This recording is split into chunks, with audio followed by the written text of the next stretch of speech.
밥 한 끼가 간절한 사람들이 있습니다. 그 간절함은 정부도 자치단체도 아닌 한 사람 한 사람의 선의가 모인 민간의 무료 급식소가 채워갑니다. 하지만 정부의 지원 없이 자발적인 후원만으로 운영되기엔 상황이 너무 어렵습니다. 부산 밥퍼 나눔 공동체 손규호 대표 모셨습니다. 어서 오십시오. 네, 반갑습니다. 네, 부산의 무료 급식소에 보통 어떤 사람들이 오시는 건지 그리고 어느 정도의 인원이 오시는 건지 궁금합니다. 예, 그 무료급식소가 많이 있는데요. 예. 동구 자천동에 소재한 그 희망급식소를 예로 들자면 매일 하루 이용 인원 한 끼마다 이용 인원이 한 120여 명 되고요. 예. 그 다음에 주로 대상자들은 이제 노숙인 분들입니다. 그렇군요. 네. 여기의 특징은 1년 365일 쉬는 날 공휴일이든 주말이든 명절이든 항상 이제 급식이 이루어지고 있다는 것이죠. 그럼 매일매일 지금 매일 무료 급식소가 운영이 되는 건가요? 점심 저녁이 있습니다. 예. 매일.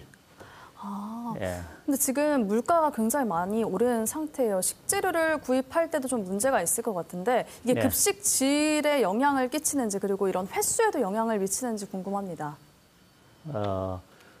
고물가 영향이 이제 굉장히 크죠. 그죠. 예. 예. 그래서 이제 사실은 그 코로나 이전에 그 이제 급식 현황하고 이후에 지금의 현황하고는 차이가 굉장히 많은데 우리가 이제 급식이 주로 이제 실내 급식이 있고 실외 급식이 있거든요. 근데 실외 급식의 예가 이제 매주 토요일 시청 노공광장에서 이루어지는 급식이 있는데 거기가 코로나 이전에는 매주 토요일마다 있었어요. 근데 이후에 다시 재개가 되면서 물가가 너무 오르다 보니까 매주 하기가 힘들어서 지금은 격주로 그렇군요. 주 둘째, 넷째 토요일만 하고 있는데 그것도 상당히 이제 버거운 형편입니다. 이게 이제 시장 보기가 좀 겁이 날 정도라 그럴까요? 그런 정도로 애로사항이 참 많죠. 네, 그러실 것 같습니다. 그럼 보통 한 끼에 어느 정도 예산이 들어갑니까? 지금 한 끼에 대략 한 5천 원 정도면 제법 뭐 괜찮은 식사를 대접할 수가 있습니다. 이제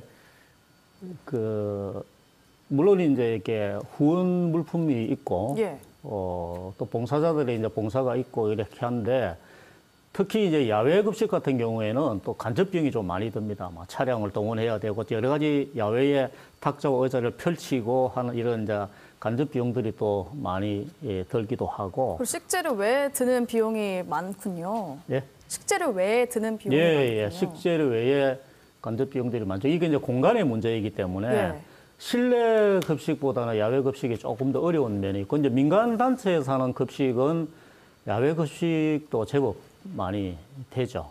근데 이게 정부의 지원 없이 운영이 된다고 들었습니다. 정부 지원을 받지 못하는 건지 아니면 안 받는 건지가 궁금합니다. 정부가 지원을 안 하기 때문에 못 받는 거죠.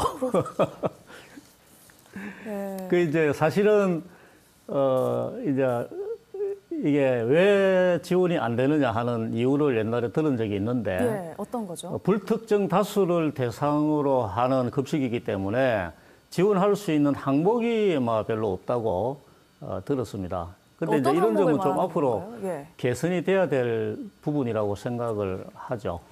네, 맞아요. 정부가 무료 급식을 하는 민간 단체를 지원하도록 하는 법안이 발의가 됐어요. 근데 이게 아직 국회에 2년째 머무르고 있다고 하는데 이렇게 진척이 안 되는 이유는 뭐라고 보십니까? 뭐 자세한 내용은 모르지만 제가 생각할 때는 인식 부족이고 공감 부족이다. 왜냐하면 이제 국회의원분들, 특히 정치하시는 분들이 사실은 가난한 사람들, 특히 어려운 사람들의 현장에 대해서 실상을 잘 모르시는 것 같고 제대로 된 인식을 하지 못하고 공감이 좀 부족한 것 같고 그러니까 그런 우선적으로 추진돼야 될 그런 법들이 2년씩이나 미루어지고 있다 하는 것 자체가 그런 현실을 이제 반영하는 거겠죠. 물론 이제 여러 가지 연관되는 여러 가지 사항들이 있을 거라고 봅니다. 그러나 사실은 우선순위의 문제인데 아무래도 이제 그런 데 대한 공감이 좀 부족하지 않나 이렇게 생각을 합니다. 그렇군요. 지금 민간 후원으로만 운영이 되는 거잖아요. 어느 네. 정도의 후원이 들어옵니까? 민간 후원만으로 운영하는 부분이 사실은 많이 부족하죠. 혼자 헌신적으로 후원하고 도와주시는 분들이 많이 있긴 하지만 상당히 부족한 게 사실이고 이게 이제는 앞으로는 정부나 지자체에서 좀 적극적으로 지원하고 협력하는 관계가 좀 되어야 되지 않나. 그리고 시민들의 관심도도 좀 더 높아져야 되고 그럴 거라고 생각을 합니다. 맞아요. 경기 영향이 아무래도 있을 것 같아서 자발적인 후원이 점점 줄어들고 있지 않을까라는 염려도 됩니다. 네. 아무래도 후원이 많이 줄었죠. 거의 한 절반 수준으로 이렇게 그렇군요. 줄었는데, 이제 그거는 사실은 후원하시던 분들도 워낙에 어렵다 보니까 충분히 이해도 되고 공감이 되고, 그래서 이제는 민간 후원으로만 유지되는 부분들이 이제는 이제 관과 이게 민관의 어떤 협치로 좀 해결해 나가야 되지 않나. 그런 생각을 해봅니다. 일부에서는 무료 급식소가 기본권 보장을 위해서 꼭 필요하다라는 이야기를 하는데 이건 또 어떤 의미입니까? 사실은 기본적인 의식주의 문제는 사실 기본 인권에 속하는 문제죠. 그렇죠. 네. 예. 그 이제 옛날에 우리 조상들은 이 사람을 가리지 않고 지나가는 나그네라도 밥 때가 되면 밥을 주지 않는 것을 수치로 여겼다고 그랬는데요. 예.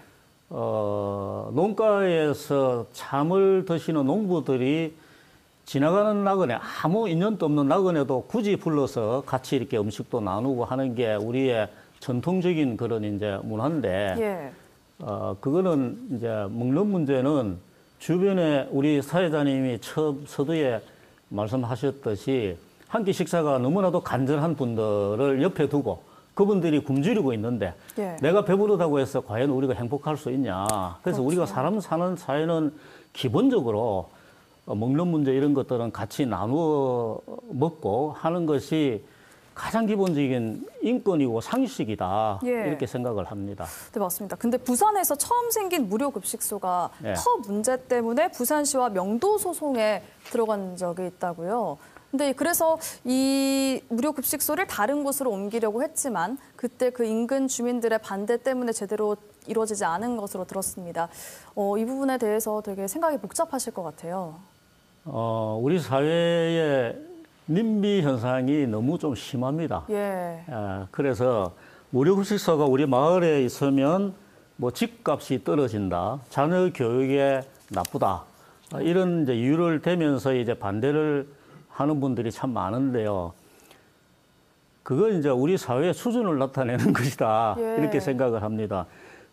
정말로 집값이 떨어지는지는 제가 잘 모르겠지만, 근데 사실은 오히려 훨씬 더 아름다운 고품격의 마을을 만들 수 있지 않느냐.